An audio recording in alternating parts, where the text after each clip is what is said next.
arkaanni salaataa meeqa salaatuudhaan dura xahaara keenya akkamitti eegganna mana fincaanii yeroo seennu miila kamiin seennee miila kamiin akka baanu mana fincaanii yeroo seennu maal jennee akka seennu mana fincaaniitii yeroo baanu maal jennee akka baanu beekuu barbaannaan appii kanatti fayyadamaa irraa baradhaa. Akkuma argaa jirtan kana appilikeeshinii kanarraa waan baay'ee argachuu dandeessu. Naamusa mana fincaanii akkaataa wudu'aa waan wudu'a balleessan zikriiwwan salaata boodaa taayimuma akkaataa salaataa ulaagaalee salaataa arkaana salaataa fi wantoota salaataa wal qabatan hedduu barachuudhaaf komentii irratti lakkoofsa 5 barreessuudhaan hanga xumuraatti na hordofaa. Maarree namoonni barnoota keenyaaf haaraa taatan jalqaba gara Play Store bilbila keessanii keessa seentanii iddoo sarchii kanatti Raahaa Teek jettanii haala kanaan barreessitanii sarchi gootu.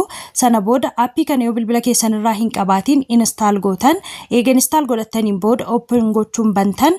Eega bantaniin booda iddoo sarchii kana tuquudhaan naa duwwaa 5 jettanii haala kanaan barreessitanii sarchi gootu.